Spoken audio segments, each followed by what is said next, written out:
अस्सलाम वालेकुम। क्रिप्टो के बारे में तो आप लोगों ने बहुत सुना होगा क्योंकि आजकल पाकिस्तान में बहुत इन चल रही है और बहुत सारी न्यूज़ आ रही हैं कि क्रिप्टो अब लीगलाइज़ हो गई है। पीबारा पूरी एक कमेटी पाकिस्तान के अंदर बन गई है जो कि क्रिप्टो को लीगल करवा रही है।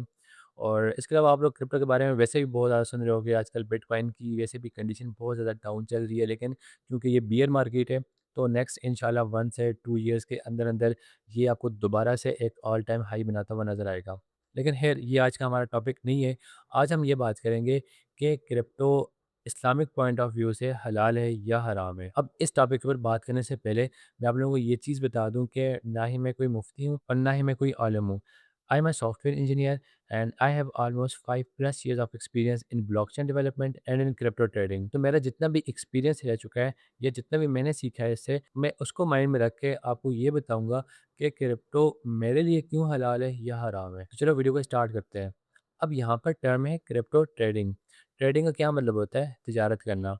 अब तिजारत किसी भी चीज़ की हो सकती है, वो वेजिटेबल्स की हो सकती है, वो फ्रूट्स की हो सकती है, वो गंदम की हो सकती है, वो किसी भी चीज़ की हो सकती है। लेट्स से हम लोग मैंगोज़ की ट्रेडिंग करते हैं, तो मैंगोज़ की ट्रेडिंग करना हलाल है, हर बंदा करता है। फ्रूट की रेहड़ी लगा लो या कोई शॉप ओपन कर लो, इसको बोलते हैं ट्रेडिंग करना।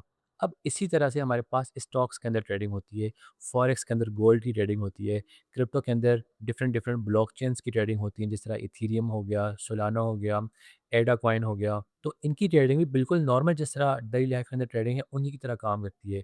लेकिन इसमें कुछ पॉइंट्स हैं। अब जो बाकी नॉर्मल ट्रेडिंग है वो कब हराम होती है कि आप लोगों ने कोई भी ऐसी चीज़ सेल नहीं करनी जो इटसेल्फ हराम हो। जिस तरह से मैं आपको एग्जांपल देता हूँ, जैसे आप लोग पिग का मीट नहीं सेल कर सकते। इस्लामिक पॉइंट ऑफ व्यू से वो हराम है, लेकिन आप गोट का, काऊ का, इस तरह के आप मीट जो है ना वो सेल कर सकते हो क्योंकि ये हलाल है, इटसेल्फ हलाल है। इसी तरह से अगर हम क्रिप्टो की बात करें तो उसमें जो कॉइन्स जिनका यूज़ केस हलाल होता है वो भी हलाल होते हैं और जिनका यूज़ केस हराम होता है वो इटसेल्फ हराम होते हैं। जैसे मैं आपको एग्जांपल देता हूँ कि क्रिप्टो के अंदर बहुत सारे इस तरह के कॉइन्स हैं जो कि गैम्बलिंग को प्रमोट करते हैं, जो कि इंटरेस्ट को प्रमोट करते हैं, जो म्यूज़िक को प्रमोट करते हैं, तो वो तो स्ट्रेट फॉरवर्ड हराम है। अब वो बेशक स्पॉट ट्रेडिंग हो या फ्यूचर ट्रेडिंग हो, वो तो हराम है। आई होप कि आप लोगों को ये चीज़ क्लियर हुई होगी। अब हम सेकंड पॉइंट की तरफ चलते हैं कि ट्रेडिंग की टाइप्स कितनी होती हैं और कौन-कौन सी टाइप्स हलाल हो सकती हैं और कौन-सी टाइप हराम हो सकती हैं।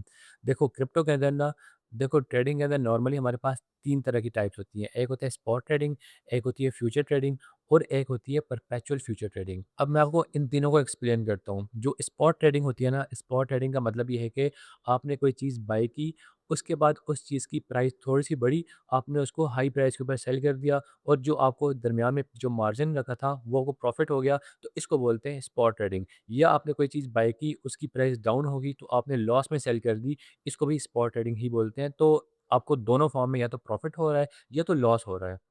और प्रॉफ़िट एंड लॉस कुछ परसेंटेजेस के अंदर हो रहा है। ऐसा नहीं है कि वो प्राइस जो है ना बिल्कुल ही 100% डाउन होगी और ख़त्म होगी, लेकिन आपको कुछ परसेंटेजेस के अंदर लॉस हो रहा है। जिस तरह अगर आप लोगों ने ₹1000 के आम बाय किए, लेकिन कुछ अरसे के बाद वो थोड़े सस्ते हो गए, तो आप लोगों को ₹800 के सेल करने पड़ गए, तो यहाँ पर आपको ₹200 का लॉस हो गया।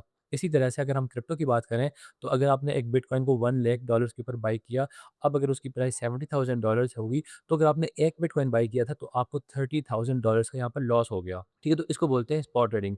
सेकंड आती है हमारे पास फ्यूचर ट्रेडिंग। अब to be very honest, future trading को लोग बहुत ज़्यादा मिक्स करते हैं परपेचुअल फ्यूचर ट्रेडिंग के साथ, लेकिन असल में फ्यूचर ट्रेडिंग टोटली एक डिफरेंट चीज़ है। फ्यूचर ट्रेडिंग के अंदर ये होता है कि फ्यूचर के कॉन्ट्रैक्ट साइन होते हैं कि मैं इस तारीख को यहाँ पर आपके साथ एक डील करूँगा, कुछ बाय करूँगा या कुछ सेल करूँगा। लेट्स से वो इस तरह से हो सकता है कि मैं 30th दिसंबर को आप लोगों से 3 किलो गंदम खरीदूँगा आज की प्राइस के ऊपर। लेट्स से अगर आज गंदम की प्राइस ₹500 किलो है, आई डोंट नो इतनी है या नहीं है, लेकिन हम अज़्यूम कर लेते हैं कि ₹500 किलो है, तो 30th दिसंबर को इसकी प्राइस 500 के हिसाब से ही मैं लूँगा। बेशक गंदम की प्राइस 30 दिसंबर को 600 भी हो सकती है, 400 भी हो सकती है, लेकिन मैं आज की डेट के हिसाब से खरीदूँगा। तो इसको बोलते हैं फ्यूचर कॉन्ट्रैक्ट्स, जो कि क्रिप्टो के अंदर, फॉरेक्स के अंदर बिल्कुल भी फॉलो नहीं होते। तो आप ये समझ लो कि फ्यूचर ट्रेडिंग तो होती ही नहीं है बाइनेंस के ऊपर भी या किसी भी प्लेटफॉर्म के ऊपर। वहाँ पर होती है परपेचुअल फ्यूचर ट्रेडिंग। अब परपेचुअल फ्यूचर ट्रेडिंग क्या होती है वो मैं आपको बताता हूँ। वहाँ पर हम कोई भी फ्यूचर का कॉन्ट्रैक्ट साइन नहीं करते। बस सिर्फ़ और सिर्फ़ वहाँ पर हम लेवरेज लेते हैं और उसको हम इनफ़ाइनाइट टाइम की तरफ होल्ड कर सकते हैं।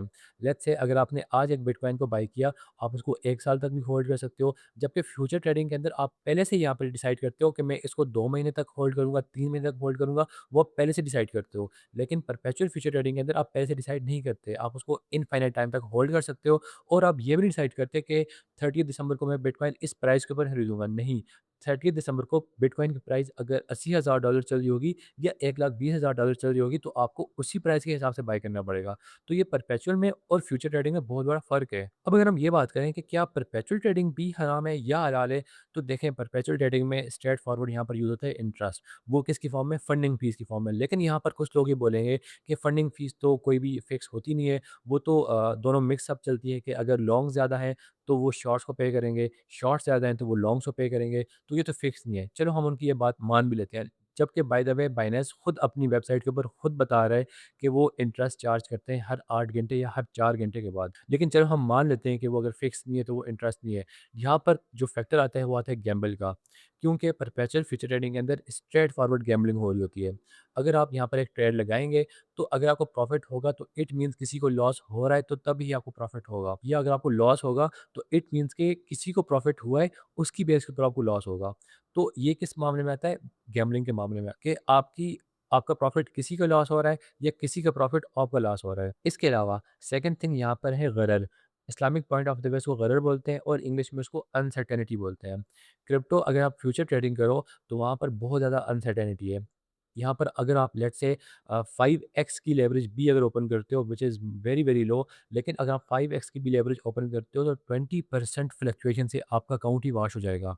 और 20% की फ्लक्चुएशन क्रिप्टो के लिए कुछ मायने नहीं रखती, वो 20% डाउन जाके उसके बाद फिर से अपने पॉइंट के ऊपर आ जाती है। तो 20% के ऊपर आपका अकाउंट ही वॉश हो गया अगर आप 5x की लेवरेज यूज़ कर रहे हो तो। तो यहाँ पर गरर है, अनसर्टेनिटी बहुत ज़्यादा है। थर्ड पॉइंट यहाँ पर आता है इस्लामिक पॉइंट ऑफ व्यू से आप सिर्फ़ और सिर्फ़ उसी चीज़ की ट्रेड कर सकते हो जिसके आप मालिक हो, जिसकी ओनरशिप है आपके पास। अब अगर हम फ्यूचर की बात करें तो फ्यूचर कॉन्ट्रैक्ट्स की यानी परपेचुअल फ्यूचर कॉन्ट्रैक्ट्स की आप ओनर नहीं होते हो, वो आपकी मलकियत में नहीं होते हैं। तो उसकी मैं आपको एग्ज़ाम्पल देता हूँ कि जब आप स्पॉट में बाय करते हो तो आप वो कॉइन्स किसी को सेंड कर सकते हो, किसी से रिसीव कर सकते हो। लेकिन जो परपेचुअल के फ्यूचर कॉन्ट्रैक्ट्स होते हैं, वो ना तो आप किसी को सेंड कर सकते हो, ना ही आप किसी से रिसीव कर सकते हो। आपने एक दफ़ा बाय कर लिए, अब वो सिर्फ़ और सिर्फ़ आपके ही पास होल्ड होंगे क्योंकि आपकी मलकियत नहीं है वो सिर्फ़ और सिर्फ़ एक कॉन्ट्रैक्ट्स है। सेकंड थिंग यहाँ पर ये आ गई कि कोई चीज़ आपकी मलकियत में है ही नहीं तो आप उसको सेल कैसे कर सकते हो? क्योंकि फ्यूचर ट्रेडिंग के अंदर हमारे पास 2 ऑप्शन होते हैं, एक होता है लॉन्ग का, एक होता है शॉर्ट का। शॉर्ट मतलब ये है कि अगर आपने 1 लाख से बेट किया कि बिटकॉइन नीचे आया तो मुझे प्रॉफ़िट होगा। अब वो अगर 90,000 पे आ गया तो आपको $10,000 का प्रॉफ़िट हुआ अगर आपने 1 बिटकॉइन सेल किया था। अब मेरा क्वेश्चन ये है कि अगर आपके पास बिटकॉइन पहले से है ही नहीं, तो आप सेल कैसे कर रहे हो उसको? तो आप इस तरह से सेल करते हो कि आप ब्रोकर के बिहाफ़ पे उसको बोलते हो कि मेरे लिए सेल कर दो। आप उसकी मलकियत नहीं रखते, वो आपके पास नहीं है। आप ब्रोकर को बोलते हो कि मेरे बिहाफ़ के ऊपर सेल कर दो। अगर नीचे आए तो हमें प्रॉफ़िट हो जाएगा, अगर ऊपर चला गया तो ब्रोकर को प्रॉफ़िट हो जाएगा। तो यहाँ पर ये कॉन्सेप्ट आता है कि आप उसके मालिक ही नहीं हो। तो इन 3 बेसिस के ऊपर मुझे ऐसा लगता है कि परपेचुअल फ्यूचर ट्रेडिंग हराम है मेरे लिए।